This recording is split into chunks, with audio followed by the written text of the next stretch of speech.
Pancasila sebagai dasar dan ideologi negara. Perkenalkan, saya Nervina Aulia Aisyah. Saya Salma Hajida. Saya Tania Margareta. Selamat menyaksikan.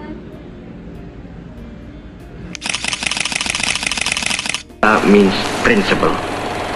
The Pancasila, the five guiding principles of our. Proses lahirnya Pancasila sebagai dasar negara merupakan satu kesatuan proses sejak rumusan Pancasila pertama kali disampaikan Insinyur Soekarno tanggal 1 Juni 1945.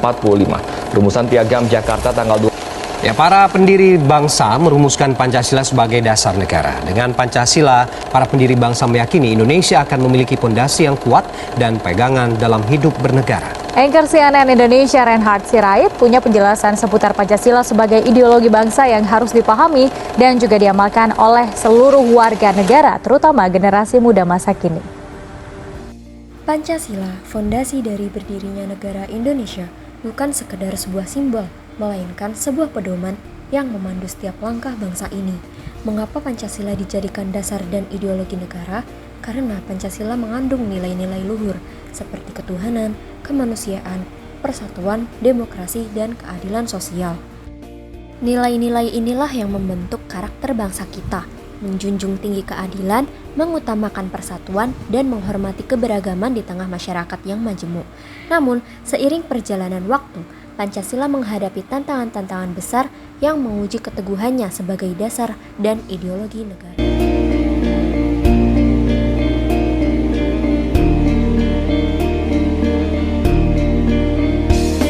Mei 2018, Indonesia diguncang oleh serangkaian serangan bom di Surabaya, Jawa Timur.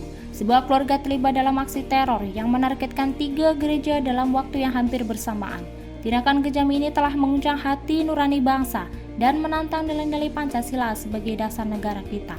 Radikalisme tidak hanya menghancurkan rasa aman, tetapi juga telah merusak keharmonisan dan persatuan yang seharusnya mampu dijaga oleh seluruh rakyat Indonesia.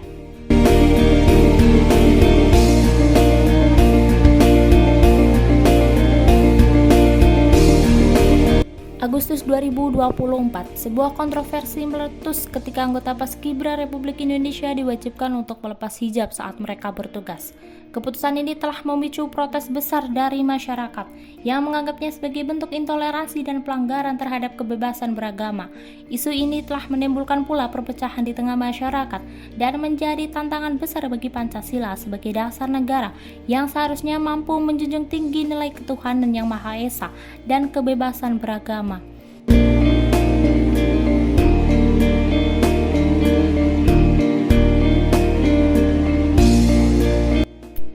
Kasus korupsi lahan sawit kembali mencoreng wajah bangsa. Para pejabat yang seharusnya mengelola sumber daya alam demi kesejahteraan rakyat justru menyalahgunakan kekuasaan untuk keuntungan pribadi. Tindakan ini tidak hanya merugikan negara secara finansial, tapi juga telah menghancurkan rasa keadilan sosial yang menjadi inti dari nilai-nilai Pancasila. Korupsi seperti ini juga telah menciptakan ketidakadilan dan ketidakpercayaan masyarakat terhadap jalannya suatu institusi negara. Ketiga kasus ini telah menunjukkan bagaimana nilai-nilai Pancasila sebagai dasar negara dilanggar. Tanpa penghormatan terhadap nilai-nilai keadilan, kemanusiaan, dan kebebasan beragama, fondasi bangsa ini menjadi rapuh dan mudah terpecah belah.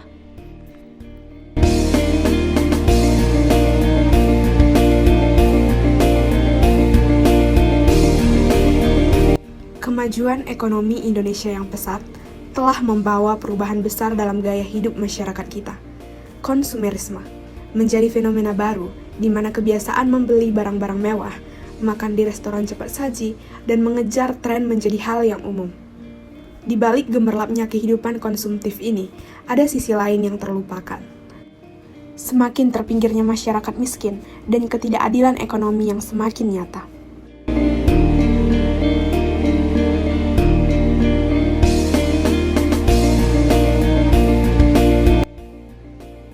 Indonesia dikenal sebagai negara yang menjunjung tinggi Pancasila sebagai ideologi negara, dengan nilai ketuhanan yang Maha Esa sebagai landasan utamanya. Namun, belakangan ini, prinsip ini kembali diuji oleh sebuah kasus yang menyentuh isu kepercayaan dan kebebasan beragama. Ateisme, sebuah kepercayaan yang menentang keberadaan Tuhan. keberadaan ateis dapat mengakibatkan disorientasi moral dalam masyarakat Indonesia.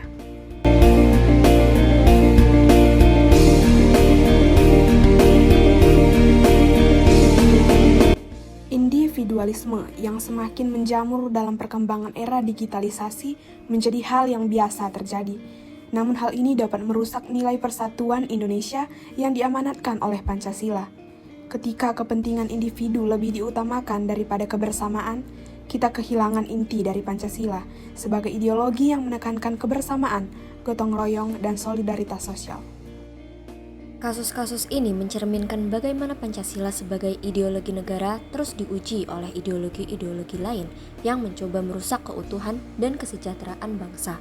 Tanpa memegang teguh nilai-nilai Pancasila, cita-cita kita sebagai bangsa yang adil dan makmur akan sulit tercapai. Lalu, apa yang bisa kita lakukan sebagai warga negara untuk menjaga dan menguatkan Pancasila?